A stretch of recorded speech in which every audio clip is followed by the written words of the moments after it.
본 방송에서 제공하는 투자 정보는 투자 판단에 대한 조언입니다.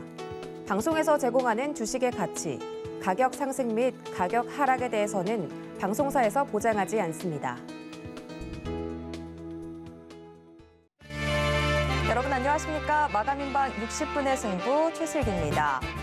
확실히 시장의 주인공은 환율이 되어가는 것 같습니다. 중국 인민은행이 외화 지준율 인하를 통해서 급락하는 위안화에 브레이크를 걸었는데요.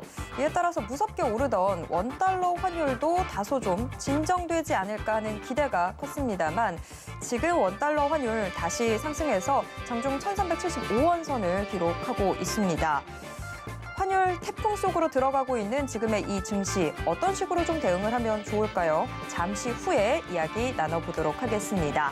마감인방 60분의 승부 생방송은 지금 유튜브로도 함께 하실 수 있습니다. 유튜브에서 서울경제TV 검색하신 후에 실시간 스트리밍 방송으로 함께해 주세요. 참고로 본 방송에서 제공해드리는 정보는 투자 판단에 대한 조언일 뿐입니다. 해당 주식의 가치와 수익률을 보장하진 않습니다. 또 서울경제TV, 서울경제신문은 당사의 브랜드입니다. 서울경제증권TV와 서울경제TV 손실복구팀과는 무관하며 이외 유사 상호명에도 주의하시길 바랍니다.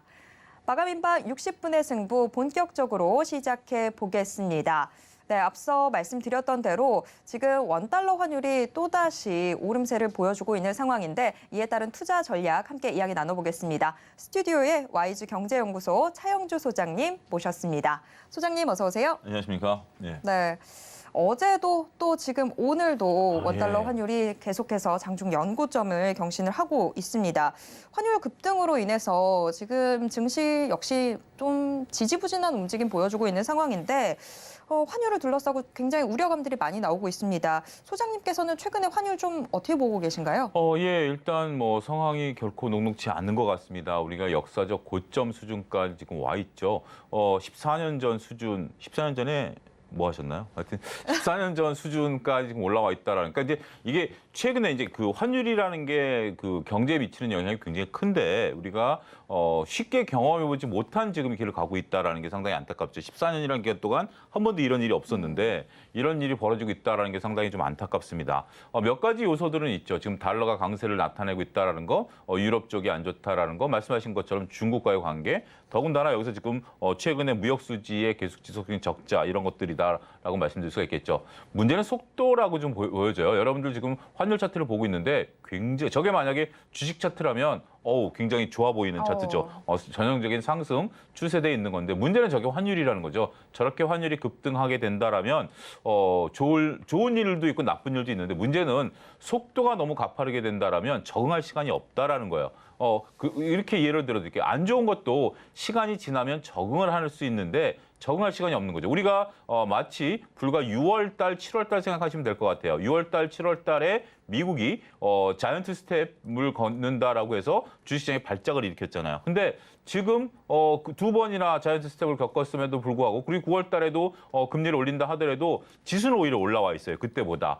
그런 것들을 보면 시장이 적응을 하는데 너무 가파르게 올라가다 보니까 정할 시간을 안 줬다라는 거죠.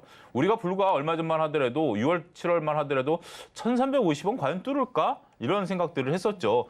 많은 전문가분들께서 환율 예측은 굉장히 어려운 부분인데도 불구하고 1,350원 정도까지는 열려 있지만 설마 가지는 않을 거야. 그러면서 다행히도 1,340원에 이제 찍고 다시 1,300원대 밑으로 잠깐이나마 떨어지는 그런 모습을 보이면서 이제 환율의 고점은 좀 지나지 않았는가라고 싶었는데 최근 들어서 속도가 나기 시작하더니 이제는 1,370원 어제 찍었을 때 굉장히 놀랐어요.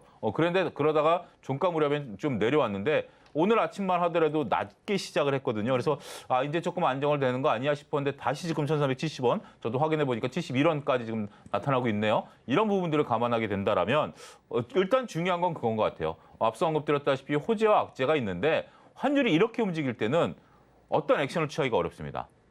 이게 좀 분각이 돼야 되죠. 우리가 그렇잖아요.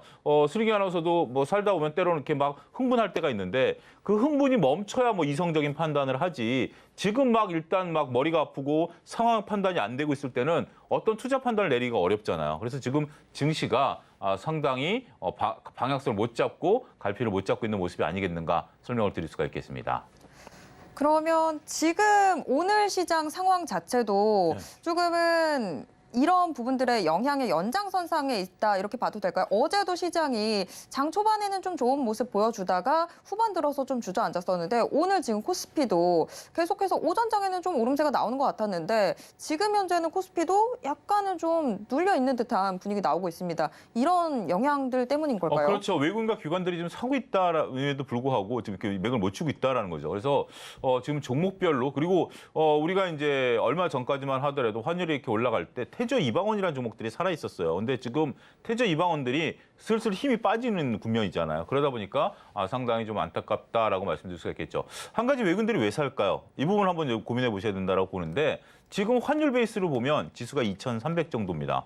그렇죠? 여기서 환을 빼버리면 지수가 2,300선이기 때문에 이 정도면 외국인들 입장에서는 바닥이다라고 인식할 수가 있고 환 플레이가 가능하죠. 만약에 여기서 뭐 1,380원 정도까지 1,400원까지 뭐 간다 하더라도 1,400원까지 가면 빠지는 폭이 한 3% 정도 빠지지만 지금 여기서 만약에 환율이 안정세 찾고 올라와서 1,250원 오게 되면 외국인들이 앉아서 10%를 먹을 수가 있거든요. 삼성전자를 그냥 58,000원 가만히 머물러줘도 외국인들이 환에서 10% 수익이 나요. 그렇기 때문에 외국인들이 환 플레이할 수 있는 환경이 열린 거예요. 우리가 여러분들 워낙 강세일 때 외국인들이 들어온다라고 하는데 지금 원화가 너무 약세로 가버리니까 이 차익을 먹으려고 해도 외국인들이 들어올 수 있다는 점에 있어서 외국인들이 지금 이제 나름대로 외국인들이 바라보는 지수는 2,300을 이미 찍었고 여기에 이제 환 차익까지 볼 수 있다라고 보면 외국인들이 들어올 수 있는 트리거는 되겠죠. 하지만 그거 하나만 가지고 증시가 올라가기에는 지금 우리 체력이 워낙 너무 안 좋다. 그리고 상황이 또 어떻게 급변할지 모른다. 이 점이 가장 중요한 포인트가 아닌가 싶습니다. 자, 지금 시장 좀 섣부르게 예측하기에는 조금 어려운 그런 상황이 되고 있는 것 같습니다. 그런데 지금 오히려 원달러 환율이 강세를 보이면서 외국인들 입장에서는 그래도 환차익을 누릴 수 있는 환경들이 되면서 오히려 외국인 자금들이 들어오는 환경들이 계속해서 좀 나타났었던 상황인데 그러면 좀 궁금해지는 게 원래 원달러 환율이 강세일 때는 국내 수출주들이 좀 유리한 환경이라고 이야기를 많이 했었잖아요. 그러니까 달러가 강세일 때, 원달러 그렇죠. 환율이 오를 때. 약세죠. 원달러는 그렇죠. 약세죠. 네.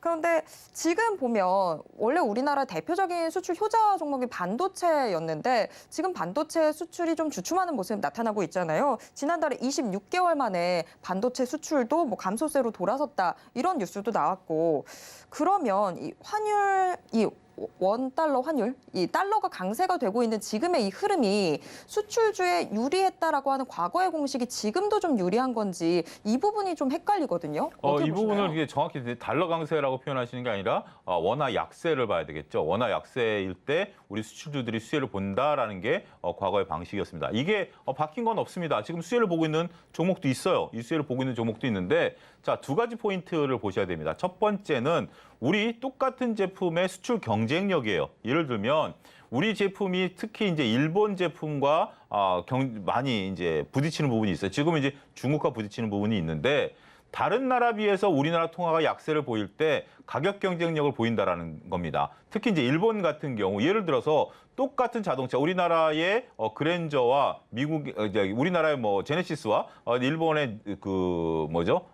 렉서스가 둘이 붙었을 때 똑같이 한 뭐 5천만 원 정도에 판매된다라고 예를 들어드리겠습니다. 근데 원래 이 신흥국 통화가 약세를 보이면 안전자산인 엔화와 달러는 강세를 보이게 되죠. 그러면 우리는 약세를 보이고 있는 환율 효과 때문에 5천만 원짜리 차를 4,500만 원에 팔아도 우린 이익이 나요. 그러면 똑같이 5천만 원에 미국에서 팔던 걸 우린 4,500만 원에 팔고 일본은 환율 때문에 그냥 5천만 원에 팔 수밖에 없어요. 그럼 어떻게 되죠? 수출이 늘어날 수밖에 없죠. 이게 환율 효과예요. 근데 지금은 엔화도 똑같이 약세입니다. 그래서 우리나라의 제네시스 5천만 원과 일본의 렉서스가 똑같이 5천만 원이에요. 그러다 보니까 상대적으로 물량을 가격 경쟁력으로 팔 수가 없는 게 첫 번째 요소고요.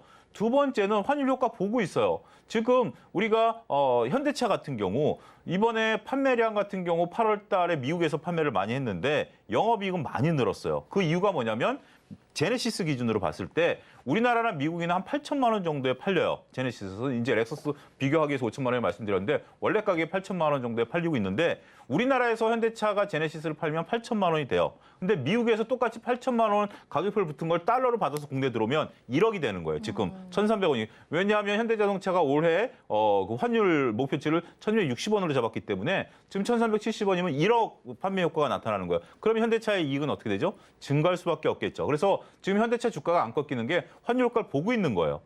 그 두 가지를 여러분들 구분하셔야 되고 중요한 것은 지금 이렇게 가격으로 반도체가 팔리는 건 아니에요. 반도체는 가격이 아무리 비싸도 수요가 늘어나면 판매가 늘어나는 거고요. 수요가 줄어들면 판매가 줄어들게 돼 있습니다. 이 현상에서 지금 반도체는 그 수요가 줄어서 판매가 줄어들고 있다. 단순하게 반도체 깎아줄 테니까 더 사라? 이거는 뭐 말이 안 되죠. 예를 들어서 여러분들이 가만히 있는데 지나가는 사람 붙잡고 슬기 하는 사람 붙잡고 자 핸드폰 바꾸세요. 우리가 핸드폰 싸게 해줄게. 그렇다고 핸드폰 바꾸시나요? 아니잖아요. 내가 핸드폰 교체 수위가 왔는데 그게 200만 원, 300만 원이라 치더라도 서로 필요하면 바꾸지. 지나가는 사람 붙잡고 내가 휴대폰 공짜폰 줄 테니까 바꿔라라고 해서 바꾸는 사람 없잖아요. 그렇게 지금 삼성전자가 물량이 안 팔리고 있다라는 것이 지금은 더 큰 악재지 환율 효과를 못 보고 있다? 이건 아니다. 이렇게 말씀드릴 수가 있겠습니다. 네, 결과적으로 보면 환율 효과를 지금 보고 있는 종목들도 있고 다른 종목들이 좀 피해를 보고 있다라고 하는 게 꼭 굳이 환율 때문만은 아니다. 이렇게 정리를 좀 해볼 수 있을 것 같은데 자, 지금 환율 정말 복잡합니다. 이 이야기 지금 굉장히 상세하게 잘 이야기해 주셨는데 그러면 좀 우리 투자자분들께서 환율 리스크를 좀 피하고 조금 더 안정적으로 투자를 해보고 싶다라고 하신다면 어느 쪽 부분에 좀 집중을 하시는 게 좋을까요? 가장 중요한 것은 삼양식품과 농심을 통해서 예를 들어드릴게요. 여러분들이 익숙하니까. 삼양식품 같은 경우 불닭볶음면이 잘 팔렸죠. 하지만 불닭볶음면이 잘 팔리기 이전에 농심의 신라면은 여전히 잘 팔리고 있어요. 우리 그렇잖아요. 기본적으로 농심 신라면 5개 먹을 때 불닭볶음면 한 2개 먹는 수준이잖아요. 불닭볶음면을 주식으로 드시는 분 이렇게 대중적이진 않잖아요. 있긴 있겠지만. 대중적이진 않잖아요. 그럼에도 불구하고 왜 삼양식품 주가 이번에 실적이 잘 나왔고 농심의 실적이 안 나왔냐면 삼양식품 같은 경우 불닭볶음면을 우리나라에서 만들어서 미국으로 수출합니다. 그러다 보니까 우리나라에서 원화로 만들어서 달러를 받아오니까 거기서 수익이 잘 났고 농심은 미국 공장에서 만들어요. 그 신라면을. 그러다 보니까 달러로 만들어서 달러로 팔다 보니까 환율 효과를 못 받았죠. 여기에 포인트가 있습니다. 우리나라에서 만들어서 미국으로 보내는 기업들을 봐야 되겠죠. 현대차 같은 경우요. 그렇게 지금 이제 아이오닉 5는 전량 여기서 만들고 이제 미국 공장에서도 만들게 되면 거기는 판매량에 따라서 되지 환율 효과는 이제 사라져요. 환율 효과가 사라지기 때문에 그러한 부분들 감안하게 된다면 그건 나중 문제고 지금은 국내에서 만들어서 달러로 결제받는 업종이 수혜를 볼 수 있다라는 거죠. 자, 또 한 가지. 지금 조선업 같은 경우 지금 글로벌 수주가 이제 들어오면서 우리가 이제 중도금들 봤거든요. 중도금들 봤는데 이건 이미 계약서를 재작년에 쓴 거잖아요. 그래서 예를 들어서 2022년 9월 달에 우리가 약 10억 달러를 주겠다라고 1억 달러를 주겠다라고 계약서 썼어요. 그러면 1억 달러 들어와요, 지금. 근데 우리는 지금 그때 당시에 썼을 때 얼마 환율로 계산했는지 모르겠지만 무조건 지금 이익이 나는 거죠. 1억 달러가 들어오니까, 달러로 들어오니까. 그러면 조선업종 같은 경우 지금 가뜩이나마 원가 압박 때문에 지금 주가가 못 올라가고 있는데 물론 지금 원가는 좀 떨어지고 있는 상태에서 환율 효과를 볼 수가 있는 거죠. 그런 부분들을 보면 나름대로 여러분들이 그렇다고 해서 추천을 하는 게 아니라 투자 아이디어를 그렇게 가져가셔야 돼요. 지금 해외에서 달러가 들어오는 업종 같은 경우는 이건 소위 말해서 노났다. 이렇게 좀 표현을 드릴 수가 있겠죠. 네. 지금 현재 국내에서 이 차량들을 모두 생산을 해서 수출을 하는 현대차처럼 이런 자동차나 또 조선주들이 아무래도 환율 리스크에서는 조금 피해갈 수 있는 이 투자의 아이디어를 얻을 수 있는 섹터, 테마가 아닌가 싶습니다. 그런가 하면 지금도 원달러 환율 1,375원 선 기록하면서 계속해서 좀 치솟고 있는 상황이긴 한데 대체적으로 지금 언론 보도의 방향들은 1,400원 선도 갈 것 같다. 이런 이야기들 나오고 있습니다. 1,400원 선이 문제가 아니라 개인적으로는 1,500원 선 가는 거 아닌가 겁나기도 해요.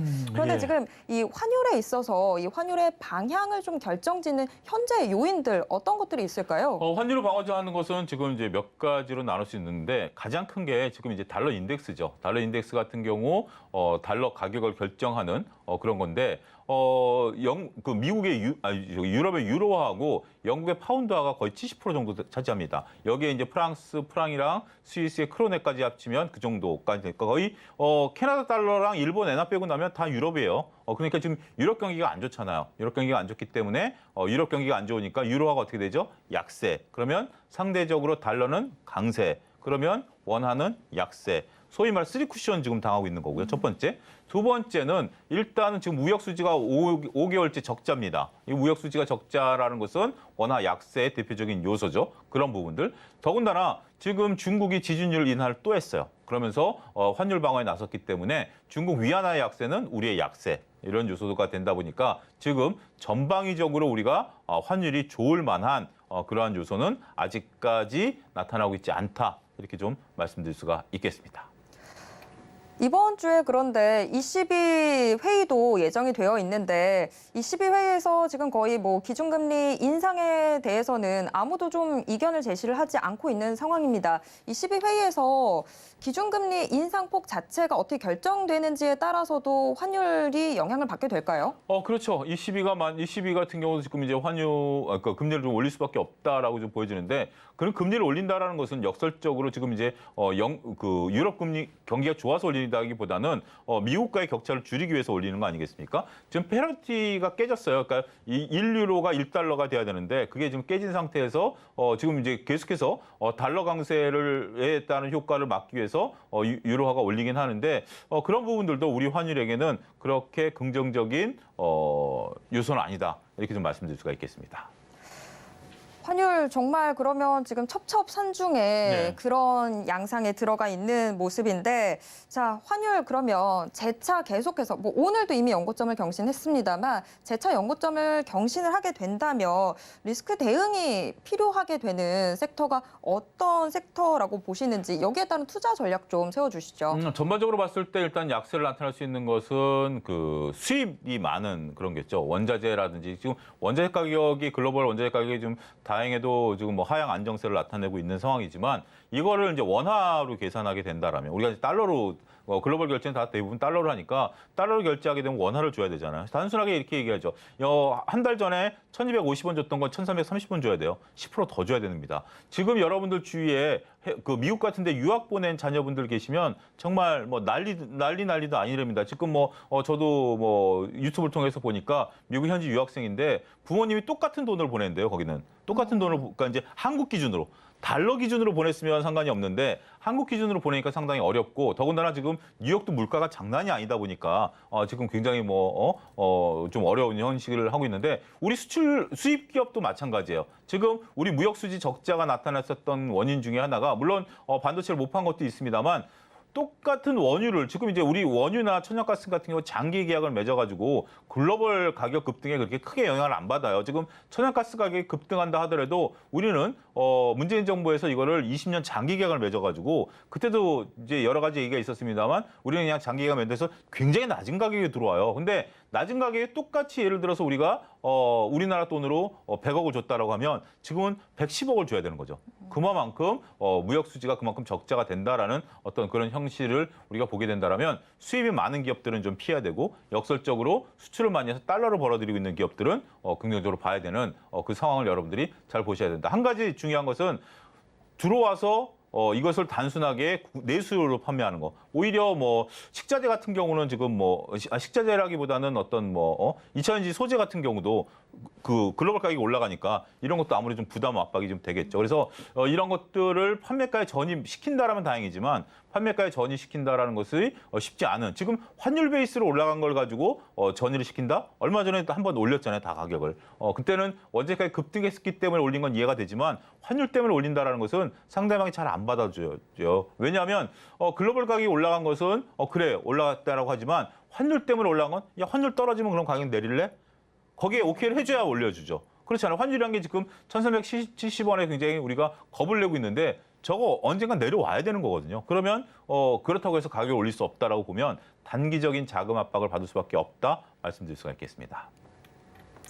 네, 원달러 환율 계속해서 좀 불안하게 요동치는 모습들 나타나고 있는데 이런 상황 속에서는 정말 수입이 차라리 수입과 수출이 어느 정도씩 이 각 기업들이 해내는지 이런 부분들 좀 체크를 해보실 필요가 있겠습니다. 아까 앞서서 저희가 좀 말씀을 드렸다시피 국내에서 모두 제품을 생산을 해내서 해외로 수출을 하는 자동차나 또 조선 같은 쪽들이 투자의 주목을 받을 수 있겠다. 이렇게 정리를 해볼 수 있겠습니다.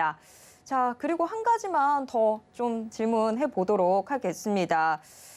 지금 이번 주에 뭐 연준 위원들 계속해서 좀 발언을 내놓고 있고 파월도 지금 우리가 늘 항상 파월의 입에 관심이 쏠리게 되는데 여기에 따라서 이번 주에는 좀 환율이 달라질 수도 있지 않을까라는 생각이 드는데 어떻게 보시나요? 일단 지금 이제 가장 중요한 요소는 유럽 쪽이에요. 근데 이제 한 가지 우리가 희망을 근거를 갖는 것은 어젯밤에 나왔던 유럽의 천연가스 재고가 생각보다 많다라는 거. 지금 이제 올겨울은 좀 넘기는데 큰 문제는 없을 것이다라고 하면서 천연가스 가격이 하락을 했거든요.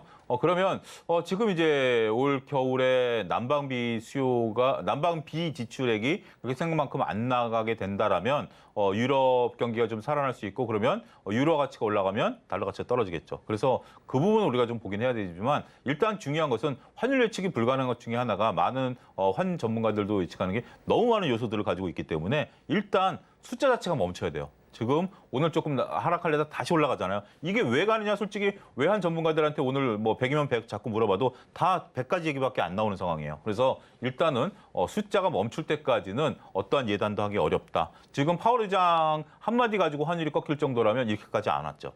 지금 우리가 보이지 않는 여러 가지 요소들이 있다 이렇게 봐야 될 것 같습니다.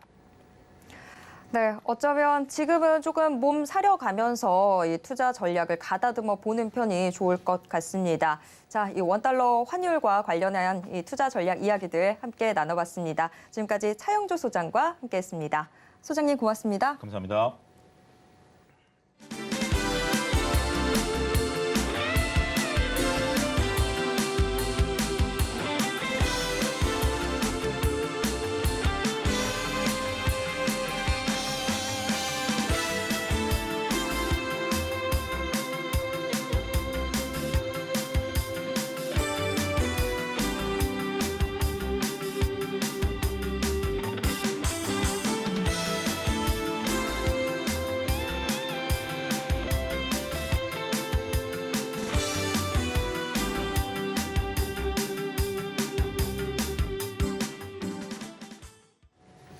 장 마감까지 얼마 남지 않은 이 시간 오늘 시장을 움직인 주요 키워드와 특징주에는 어떤 것들이 있는지 함께 확인해 보겠습니다. 키워드 식센스, 오늘은 하이투자증권 강북 WM센터 이창환 부장 연결돼 있습니다. 부장님 안녕하세요. 네, 안녕하세요. 네. 자, 오늘 시장 오전장에는 그래도 좀 좋은 움직임 나타난다고 생각했는데 지금 환율 때문인지 좀 지지부진한 모습인 것 같네요. 오늘 시장 좀 어떻게 보셨을까요? 저는 한 두 가지 좀 이유가 있다고 생각이 드는데요. 우리 연휴를 이제 앞두고 있는데 연휴 전날 이제 이번 주 목요일 이제 선물호재 동시 만기이다 보니까 대형주 쪽으로는 다소 좀 수급 부담이 있는 것 같습니다. 그래서 대형주보다도 중사형주 쪽이 좀 전체적으로 오늘 반등이 나왔고 어제 이제 코스닥의 낙폭이 좀 다소 코스피 대비해서 컸다 보니까 이 코스닥 쪽에서의 지금 반등세가 좀 눈에 뛰는 모습이고요. 전체로 상승 종목수가 오늘은 훨씬 많죠. 그래서 이제 대형주가 부진하면서 상승 종목수가 많다는 거는 그만큼 중소형주 쪽에서의 반등세가 좀 나타났다는 것이고, 유럽의 그 에너지 위기가 어쨌든 계속 지속되고 있는데, 그 러시아에서 제재 풀 때까지 노드스트롬 그 가스관 잠그겠다고 하는 상황이지만 어쨌든 유럽에서 저점 목표키까지는 상상속 태어나서 올해 같은 경우는 추가적으로 구매하지 않을 정도로 지금 재고가 있는 상황이라서 이 천연가스 상승을 좀 제한하는 모습이고요. 산유국 쪽에서 이제 오펙 플러스죠. 플러스에서 월 10만 배럴 감산 이슈가 나왔지만은 이 또한 그 상징적인 의미라고 볼 수 있겠고 지금 유가 같은 경우에는 이제 하락 추세대를 좀 만들고 있는 상황이고 그리고 그 유로가스 말고 이제 미국 천연가스 같은 경우에는 헤드실드 업사이드 패턴을 좀 만드는 모습이라서 에너지 가격은 추후적으로 내려갈 가능성이 있지만은 오늘 이제 그 한은에서 발표한 내용 중에 하나가 이제 당분간 무역 수지 적자가 이어진다는 것이죠. 이게 이제 에너지 관련 수입 단가가 상승했기 때문에 영향이라서 이런 무역 수지 적자 구조에서 환율의 하락을 기대하기 어렵습니다. 좀 안타깝지만은 이 부분 당분간 이 고환율에 대한 압박이 환율 상승에 대한 압박이 에너지 가격이 의미 있게 좀 떨어져서 무역 수지 개선 이런 모습이 나타나지 않는 한 좀 그 지수 상승이 추세적으로 가기 좀 어렵다고 좀 보고 있고요. 당분간 이 환율과 에너지 가격의 안정 여부가 상당히 중요할 것이고 목요일 날 있을 선물옵션 동시 만기를 앞두고 나서 대형주들이 전체적으로 좀 눌리는 모습이라서 지수의 상승보다 일단은 코스피 같은 경우는 2,400 지지 여부가 일단 중요하다고 좀 보고 있고요. 코스닥 같은 경우에는 추세가 좀 깨진 흐름이 좀 최근에 며칠 사이에 나타났는데 770선에서의 이제 지지 반등 흐름이 좀 중요하다라고 조금 보고 있습니다.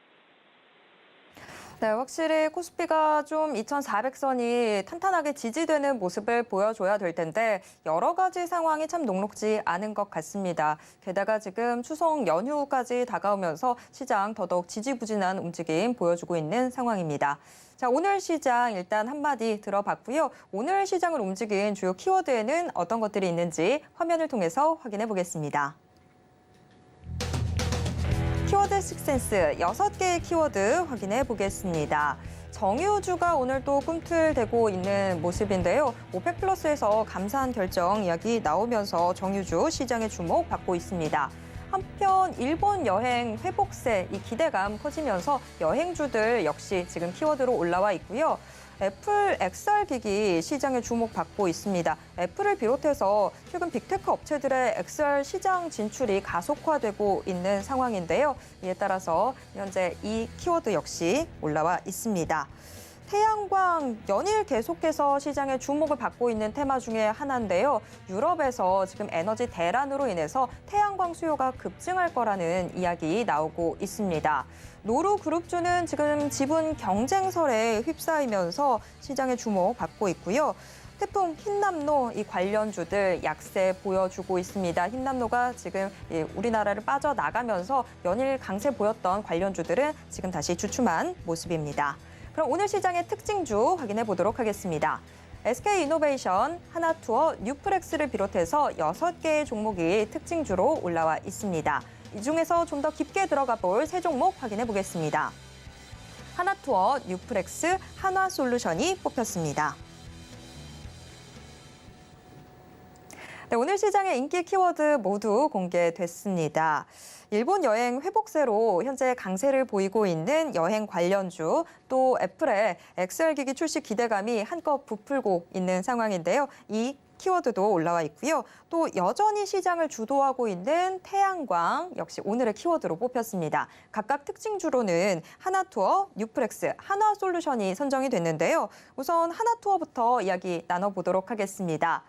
자, 여행 기대감 점점 높아지고 있습니다. 하나투어는 고일까요, 스톱일까요? 하나투어 고 의견 드리겠습니다. 근데 그 하나투어 같은 경우도 지금 최근에 이제 카지노 더불어서 그 이국적 코로나19 검사 폐지에 대한 수혜가 언급이 되고 있는데요. 최근에 이제 시장이 좀 조정을 받으면서 3, 4일 정도 좀 조정을 받아서 오늘 이제 21선에서 강한 반등 흐름인데 해외여행이 예약 그 8월달 예약이 연평균 한 2배 이상 증가했다는 그런 그 뉴스가 나왔는데 실제로 데이터 같은 경우가 8월달에 이제 총 송객 인원이 그 48,307명이라서 1,247% 전년 동월 대비해서 증가를 했고 패키지 그 송객 인원도 22,000명이 넘어서 그 전년 동월 대비해서 17,000% 증가했습니다. 이게 이제 실제 데이터가 나오는 모습이었고 하루 평균 일본 예약 같은 경우도 직전 2주 전보다도 413% 지금 증가세가 나타나고 있어서 거의 5배 정도 했죠. 그래서 지금 그 PCR 검사 입국전 PCR 검사 폐지 여부 이 이슈가 우리가 해외여행에 나가서 만약에 그 해외에서 코로나를 걸렸을 때 국내에 들어오지 못하는 그런 리스크가 없어지는 것이고요. 그리고 최근에 그래서 신혼여행객들도 지금 그 예약이 지금 굉장히 꽉 차 있다고 하니까 여행주들 종목들 오늘 좀 상승의 의미가 있다고 보고요. 이게 단순하게 어떤 테마라든가 단기 이슈가 아니기 때문에 추세적인 상승이 가능하다고 보고 있고 실적 턴어라운드 가능성이 있다라고 보고 있습니다. 단기적으로는 한 6,200원 라인이 지금 단기 저항대고요. 여기 뚫게 되면은 일단 7만 원 선 전고점 라인과 대략 241선 라인까지도 추가 상승이 가능하다고 봐서 하나투어 그 의견 드리도록 하겠습니다. 네, 코로나로 인해서 정말 가장 직접적인 피해를 입게 됐던 게 여행주들이었는데 이제 다시 좀 여행에 대한 기대감도 커져가고 있는 것 같습니다. 하나투어 고 의견 받았습니다. 이어서 다음 키워드와 특징주 확인해 보도록 하겠습니다. 애플이 내년에 신규 XR 기기 출시를 앞두고 있는 상황인데요. 지금 관련 특징주로 뉴플렉스 꼽아주셨습니다. 뉴플렉스는 고일까요, 스톱일까요?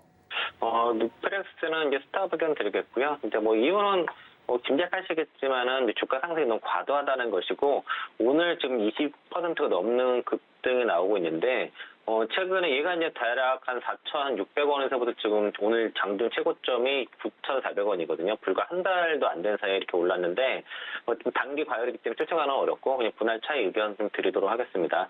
일단 그 애플이 신규 XR 기기를 이제 내년 1분기에 출시할 거로 예상을 하기 때문에 올해 연말 11월에서 12월 경우에는 양산이 시작될 거라는 것이고 동사 같은 경우는 그 VR 기기에 들어가는 FPCB를 주로 하고 생식 부품 같은 경우 납품을 하고 있거든요.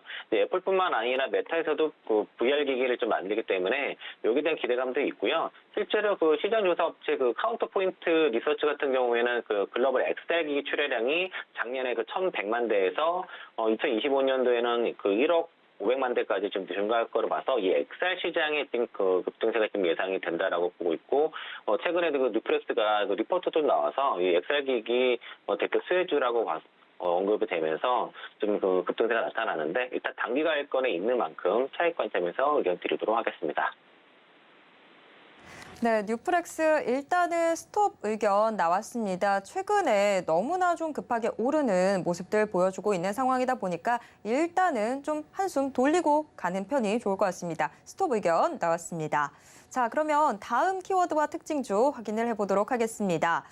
다음 키워드 태양광 또 올라와 있습니다. 역시나 하반기의 주도주 태조 이방원인 것 같습니다. 지금 태양광이 연일 시장에 주목받고 있는 모습인데 유럽에서 태양광 수요가 급증을 하면서 지금 키워드로 선정을 해주셨습니다. 관련 특징주로는 하나솔루션 뽑아주셨는데요. 하나솔루션 고일까요, 스톱일까요? 그 의견 드리겠고요. 하나솔루션은 우리 코너에서 여러 번 말씀드렸을 때마다 그 의견 계속 좀 드려왔는데 여전히 그 의견 드리도록 하겠습니다. 일단 그 유럽 쪽에서 태양광 수요가 급증을 하면서 오늘 이제 뭐 현대에너지 솔루션부터 해서 그 태양광 관련 종목들 급등세가 나타났고 이런 그 에너지 가격이 문제가 이제 단순하게 뭐 그 단기 이슈가 아니기 때문에 지금 아마 그 풍력보다도 태양광이 좀 효율성이 좀 높을 수 있습니다. 그래서 이쪽이 강한데 특히 이제 그 하나솔루션 같은 경우에는 미국의 그 인플레이션 그 법안, 감축 법안에 대한 대표적인 수혜주인 게 동사가 이미 그 조지아주의 그 태양광 모듈 공장을 가지고 있거든요. 1.7기가와트의 그 공장을 가지고 있고 또 2천억을 추가 투자해서 이제 1.3기가와트에 달하는 설비를 추가 증설을 좀 결정한 상황이라서 지금 미국의 그 인플레이션 법안의 수혜가 미국의 공장이 이미 있는 쪽 앞으로 지을 게 아니라 이미 있기 때문에 더 큰 수혜가 될 수밖에 없는 상황이고 동사는 주로 이제 태양광 모듈 쪽을 주로 하고 있거든요. 그런데 지금 태양광 모듈이 8월달 수출될 때 보니까 그 최고치를 좀 경신을 했기 때문에 하나솔루션 같은 경우는 3분기 실적 또한 최고치 가능성이 좀 있을 것 같고요. 태양광 수출 실적 같은 경우는 미국 쪽이 단가가 월등히 높습니다. 중국보다 단가가 높은데 지금 그 태양광 그 모듈에 들어가는 그 웨퍼 같은 경우에는 그 중국 쪽에서 증설이 많이 좀 진행되고 전 세계적으로 증설이 많이 돼서 이 원재료 값은 떨어지면서 동사의 모듈 가격이 올라가는 구조라서 구조적인 성장이 좀 들어가고 있다라고 봐서 오늘 좀 올라갔지만 하나솔루션을 가지고 있다면은 계속 그 의견 드리겠고요. 만약 매수를 하고 싶다 하시면은 대략 52,600원 이하권 조정 시에 조정 눌림 시에 매수 관점에서 의견 드리도록 하겠습니다. 네, 하나솔루션 계속해서 저희가 좀 전해드리고 있는 그런 상황인데 그럼에도 불구하고 지금 그 의견 나왔습니다. 우리 시청자분들 주목해 보시면 좋을 것 같습니다. 자, 그런데 오늘 시장에서 좀 크게 주목을 받고 있는 게 또 노루홀딩스이기도 합니다. 앞서서 저희가 이 특징주 6개 중에 하나로 나오는 모습도 보여드렸는데 노루홀딩스 지금 현재 12.27% 상승세 보이면서 15,100원 원 기록하고 있습니다. 오늘 노루홀딩스가 크게 오르는 이유, 경영권 분쟁 가능성이 불거지면서인데요. 통상적으로 주식시장에서는 경영권 분쟁 불거지면 주가가 급등한다라는 공식 같은 게 좀 있기는 합니다. 그런데 아직 노루홀딩스 경영권 분쟁이 불거졌다기보다는 그럴 가능성들이 나오면서 오늘 시장의 주목을 받고 있는 상황인데요. 자, 부장님. 일단 노루홀딩스 오늘 장중에는 20%대까지 오르기도 했다가 지금 현재는 한 12%대로 상승폭을 다소 좀 줄이긴 했습니다. 오늘 하루만 해도 좀 변동성이 크게 나타나고 있는 모습인데 한진칼이 갑자기 좀 생각이 나더라고요. 한진칼도 경영권 분쟁 이슈 나온 이후부터 좀 급등세 보이다가 그 이후에는 좀 조정받지 않았습니까? 노루홀딩스의 앞으로의 주가 흐름 좀 어떻게 될지 궁금한데 어떻게 보십니까? 이거 좀 단기적으로 좀 너무 많이 올랐다고 생각이 들고요. 그리고 하루에도 위아래 변동폭이 엄청 크고, 이제 지난주 목요일부터 이제 그 형제난이라고 해서 이제 지분 경쟁 얘기가 나왔거든요. 그래서 이제 관련 종목들, 노루홀딩스 우선주로 상한가가 있고 이렇기 때문에, 그러니까 지금 시장에 이런 종목들이 움직이고 있다는 것 자체가 사실은 이게 좋은 시장은 아닌데, 이걸 쫓아가서 뭔가 하겠다는 생각을 안 하시는 게 좋습니다. 만약에 갖고 있어서 이제 이렇게 갑자기 급등하게 되면은, 그거를 누리는 정도로 되겠지만은, 여기서 쫓아가서 뭔가 하겠다고 하면은, 이게 물렸을 때 답이 없을 수 있기 때문에, 언제든지 지분 경쟁설이 있다가 그게 또 아니다, 사실 보고 이렇게 될 수도 있는 거기 때문에, 너무 이렇게 열중하지 마시고 그냥 특징주가 이런 정도 있다 정도만 인식하자 말씀드리겠습니다. 네, 노루홀딩스 지금 경영 분쟁 가능성 이야기들이 나오면서 시장에서는 좀 급등락하는 급등세를 보이는 모습들 보여줬는데 여기에 좀 흔들리면 안 될 것 같습니다. 안정적으로 좀 시장 바라보시길 바라겠습니다. 자, 지금까지 오늘 시장의 인기 키워드와 특징주에는 어떤 것들이 있는지 함께 확인해봤습니다. 지금까지 이창원 부장과 함께했습니다. 부장님 고맙습니다. 네, 고맙습니다.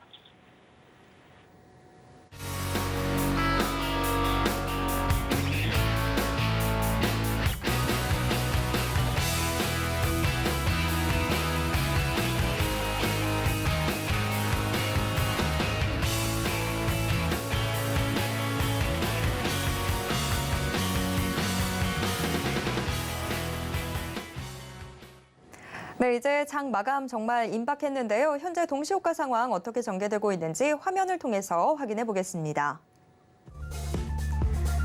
코스피 지수 0.22% 상승한 2,408선에서 장 마칠 것으로 예상되고 있습니다. 이어서 코스피 일중 흐름 확인해 보도록 하겠습니다.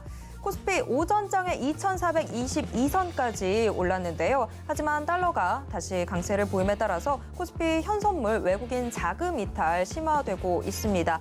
이에 따라 오후 들어서는 코스피가 지지부진한 흐름 이어가고 있습니다. 이어서 코스피 수급 확인해 보도록 하겠습니다. 코스피 개인만 매수세 보이고 있습니다. 개인 현재 1,052억 원 매수 우입니다. 반면 어제 6거래일 만에 사자세 보였던 기관은 하루 만에 다시 물량 던지고 있습니다. 외국인 역시 팔자세 보이는데요. 기관과 외국인 모두 전기전자 업종을 중심으로 해서 팔자세 보이고 있습니다. 외국인 팔자세가 훨씬 더 강하네요. 외국인 현재 904억 원 매도 우입니다. 이어서 코스피 시가총액 상위 종목 1위에서 5위권 종목들 확인해 보도록 하겠습니다. 종목별로 등락이 엇갈리고 있는데요. 하지만 모두 보합권 내에 머물면서 큰 움직임을 보이진 않고 있습니다. 삼성전자 장 초반에는 0.9%가량 오름세 보여주기도 했는데 지금 현재는 상승분 모두 반납한 채 보합권에서 등락 거듭하고 있습니다. 반면 SK하이닉스는 0.66%가량 상승하면서 91,700원 선 기록하고 있습니다. 이어서 6위에서 10위권 종목들 확인해 보도록 하겠습니다. 6위에서 10위권 종목들도 역시 혼조세를 보이고 있습니다. 연일 이 고환율 덕에 수출이 주력인 자동차주가 오름세를 보여왔는데요. 하지만 현대차와 기아도 오늘은 움직임이 그렇게 강하지는 않습니다. 현대차 0.25%가량 상승하면서 20만 500원 선 기록하고 있고 기아 역시 0.37% 강보합세 보여주고 있습니다. 이어서 코스닥 시장 확인해 보도록 하겠습니다. 코스닥 오늘 1.02% 상승한 779선에서 장 마칠 것으로 예상되고 있습니다. 코스닥의 오늘 하루 동안의 흐름 확인해 보도록 하겠습니다.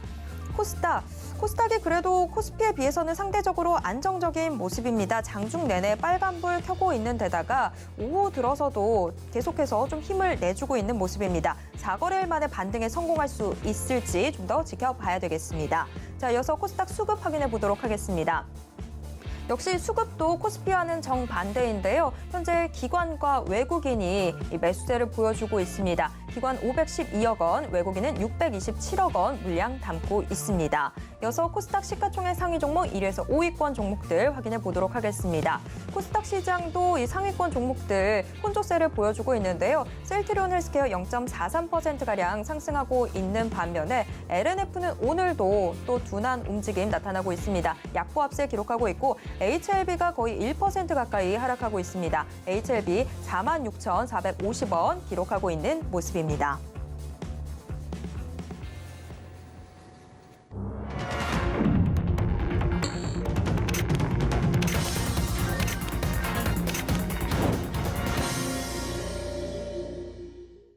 네, 이번 코너는 이정수의 신의 한 수 시간입니다. 매일 장 마감 이후 서울경제TV 리드온 이정수 파트너가 시장 분석과 함께 특징주들 짚어드리고 있는데요. 지금 이정수 파트너 전화 연결돼 있습니다. 파트너님 안녕하세요. 네, 안녕하세요. 신의 한 수의 이정수 파트너입니다. 네, 오늘 시장은 코스닥이 훨씬 더 강한 모습 보여주고 있습니다. 어제는 코스닥이 좀 주저앉으면서 투자자들 마음 참 무겁게 했겠다라는 생각이 들었는데 오늘 시장 좀 어떻게 보셨는지 가져오신 특징주와 함께 분석 부탁드립니다.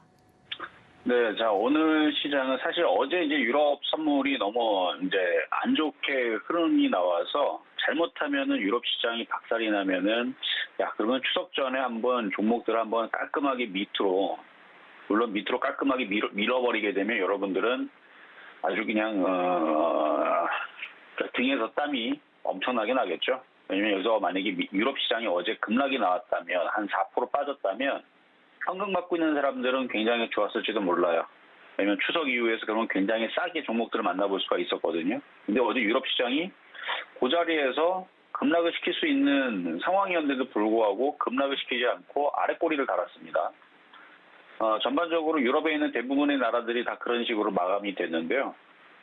얼마든지 뺄 생각이 있었으면은, 왜냐면 이틀 전에서 양봉으로 마감시켜 놓고 음봉으로 빼놓고 오늘 또 한 번 박살을 내면은 저점이 깨지면 미국 시장도 쾅쾅 깨지면서 우리나라 시장도 쾅쾅 깨지면서 2000 쪽으로 혹은 2000이 깨져버리는 상황으로 얼마든지 만들 수도 있었는데 딱히 그럴 생각이 없나 봐요. 그래서 어제 유럽 시장이 안 깨진 거 보고 저는 이 유럽 시장은 지금 당장은 빠질 생각보다는 자기네들도 많이 빠졌다 생각을 하는지 아래 꼬리를 달고 독일도 마찬가지입니다. 프랑스도 마찬가지고 아래 꼬리를 달고 이렇게 좀 반등을 주려는 그 흐름으로 그러니까 낙폭과대라는 얘기죠. 그래서 낙폭과대에 따른 과매도 권역이 있으니까 종목들이 버틸라고 하는 거구나 라고 일단 저는 그렇게 오늘 아침에서 읽었습니다. 그래서 유럽 시장이 안 빠지겠다라고 여기서 버틴다라 그러면 쟤네들도 기다리는 거는 그러면 미국이에요, 미국. 그래서 미국 시장이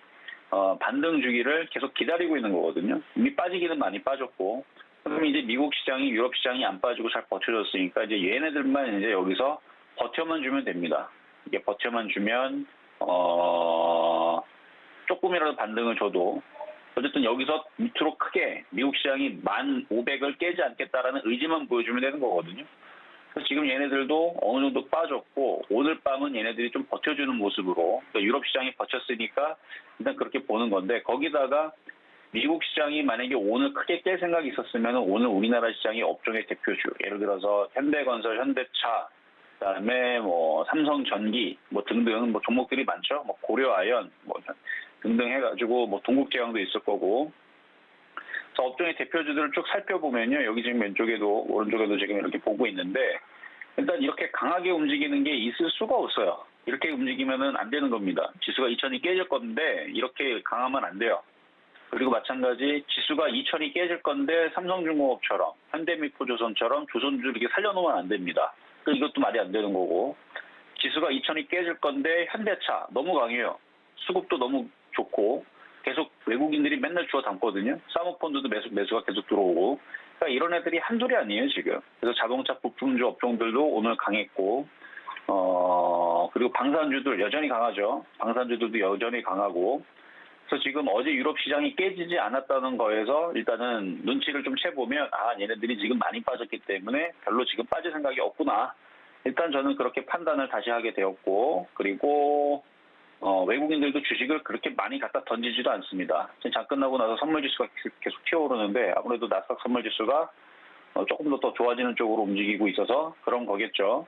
그래도 미국 시장만 반등만 나와주면 되는데 아주 징글징글하게 미국 시장은 반등을 주지를 않아요. 아직까지도. 아주 미국 시장만 반등 나오면 그러면 지금 이렇게 방산주들이 강하고 원자력 테마도 강하고 뭐 등등 조선기자재도 강하고 하는 이유에 대해서 어느 정도 설명은 좀 붙일 수 있을 것 같습니다. 그래서 오늘도 조선기자 쪽에서 디테일하게 오늘 급등이 왜 나왔는지, 전선 테마주의 뭐 재룡전기는 왜 아직까지도 저렇게 강하게 무슨 상승장도 아니고 맨날 왜 올라가는지 뭐 그런 이제 이유들이 미국 시장만 반등 나오면은 설명이 될 텐데, 그래서 많은 사람들이 지금 시장이 너무 안 좋다라고 다들 그렇게 알고 있고, 그리고 실질적으로 지금 흐름들이 그래 왔고, 그래서 겁도 많이 날 거고 시장이 무너지면 어떡하나 아마 걱정들이 많으실 텐데, 어제 무너질 거였으면 어제 무너졌을 거기 때문에, 그래서 어제를 잘 넘겼다면, 유럽 시장이 잘 넘겼다면 추석 전까지는 그렇게 폭락세는 안 나올 것 같아요. 근데 추석은 원래 항상 우리나라는 그 불확실성 때문에 원래 움직임이 그렇게 많이 나오진 않습니다. 그러니까 어느 정도 시장의 흐름은 그냥 이렇게 박스권으로, 오늘 업종의 그 코스피를 보더라도 그냥 붙어 다니죠. 그래서 61선을 껌딱지처럼 딱 달라붙어갖고 여기서 움직이는 그런 시장이 당분간은 계속 지속이 될 거니까, 언제까지? 미국 시장이 튀어오르기 전까지. 그래서 미국 시장을 잘 관찰하면서 급락세는 나올 것 같지는 않아요. 자, 그럼 이제 종목을 가지고 두 가지 살펴보고 시장 점수도 한번 매겨보도록 하겠습니다. 자, 먼저 첫 번째 분석할 종목은요, 성광밴드입니다. 오늘 굉장히 강했어요. 오늘 막판에서도 강하게 끝났네요. 6.7%.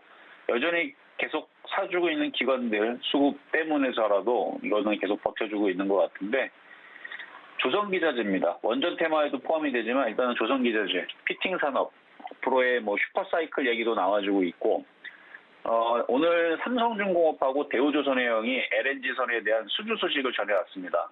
그래갖고 그거 관련돼서 오랜만에 또 수주 소식도 나왔고, 그리고 조선기자재들도 오늘 오랜만에 도 강했고, 그래서 그냥 오늘 강했던 것 같아요. 그래서 흐름은 시장도 지금 강하니까 추가적으로 더 위쪽으로 2만 원 쪽으로 더 올라갈 것 같기는 한데, 너무 많이 올라갔으니까 쫓아붙는 거 말고 갖고 있는 사람들만 수급 보면서, 기관들이 사는 거 보면서 계속 보유하시면 되겠다 말씀을 드리겠고요. 대신에 이거 움직이면은 그 뒤에 쫓아가는 다른 조선기자재를 보면 됩니다. 그렇게 말씀을 드리고, 자, 두 번째는 하나솔루션. 자, 오늘 하나솔루션도 강했습니다. 시장이 지금 급락할 건데 이렇게 강하면은 이게 안 되는 거예요. 말이 안 되는 거죠. 외국인들이 우리나라 시장 1,500으로 1,000으로 내려갈 건데 이렇게 많이 사면은 큰일 나죠. 그러니까 시장은 안 빠지겠다라는 의지의 종목이라고 보시면 되고, 태양광 섹터인데요. 오늘 너무 많이 샀네요. 외국인들이. 기관들도 갑자기 샀네요. 투신도 사고 연기금도 사고 뭐 다 샀어요. 개인들만 팔고. 자, 일단 움직이는 이유는 유럽이 전력난에 지금 시달리고 있다고 그러죠. 가스 때문에, 가스가 없다 보니까 뭐 전력량도 나오고, 그 다음에 가스도 좀 모자르고, 뭐 그래갖고 천연가스도 움직이지만 어쨌든 태양광 수요에 대한 급증을 할 거다라는 전망이 레포트들이 나와주면서 움직였는데, 저는 그래서 이 태양광 섹터가 움직이면 결국은 태조 이방원이지만, 태조 이방원 쪽에서 결국은 풍력, 그 다음에 원자력 이쪽으로 계속 순환할 거라고 봅니다. 그러니까 오늘 움직였던 섹터에서 이 강한 흐름들을 보면서 순환매들을 안 움직인 풍력주라든지 안 움직인 원자력 테마에 그냥 집중하시면 될 것 같고, 얘는 그냥 상징적으로 보시면 될 것 같아요. 자, 다음으로는 이제 실전 매매 정세에서 말씀드렸던 종목인데, 방산주입니다. 하나시스템. 이미 풍산하고 하나는 잘 갔어요. 그리고 오늘도 방산주들은 흐름들이 나쁘지 않았습니다. 다 플러스 권역이죠. 그럼 조만간에 얘도 16,000원 돌파할 것 같아서 오늘 뽑아봤는데, 수익률은 일단 6.2%의 수익률이 있지만 더 갈 겁니다. 일단 더 보유하셔도 되겠다 말씀을 드리면서, 자, 시장 점수는 75점 미, 매수 포인트도 75점 미, 미국 시장만 양봉 나오면 바로 85점으로 늘어납니다. 미국만 반등 주면 되는데, 그리고 방산주 여전히 좋습니다. 수주 소식은 계속 이어질 거예요. 올 연말 뭐 내년 계속 이어질 거니까, 자, 방산주 여전히 좋다. 85점 우평가하도록 하겠습니다. 자, 여기까지 이정수의 신한수였습니다. 네, 간밤 미국 뉴욕 증시가 휴장을 했는데 오늘 밤에 미국 뉴욕 증시가 어떤 움직임 보여주는지 잘 체크를 해봐야 될 것 같습니다. 자, 이정수 파트너와 못다한 이야기 계속해서 나누고 싶으신 분들 소통 방송이 있습니다. 이정수 파트너의 소통 방송 원하시는 분들은요. 문자 받는 사람 번호에 샵 0082 입력하신 후에 신의 한 수라고 적어서 문자 보내주시길 바랍니다. 지금까지 이정수 파트너와 함께했습니다. 파트너님 고맙습니다. 네, 감사합니다. 네, 마감인방 60분의 승부 1시간 동안 또 숨가쁘게 달려왔습니다. 저희는 방송 이쯤에서 좀 정리를 해봐야 될 것 같은데요. 참고로 본 방송에서 제공해드리는 정보는 투자 판단에 대한 조언일 뿐 해당 주식의 가치와 수익률을 보장하진 않습니다. 또 서울경제TV, 서울경제신문은 당사의 브랜드입니다. 서울경제증권TV와 서울경제TV 손실복구팀과는 무관하며 이외 유사 상호명에도 주의하시길 바랍니다. 네, 오늘 하루도 또 여러분 고생하셨습니다. 저는 내일 이 시간 다시 돌아오도록 하겠습니다. 함께해 주신 여러분 고맙습니다.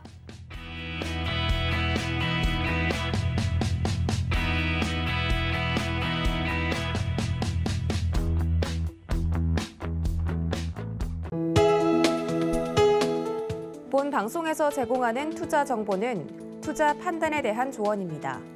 방송에서 제공하는 주식의 가치, 가격 상승 및 가격 하락에 대해서는 방송사에서 보장하지 않습니다.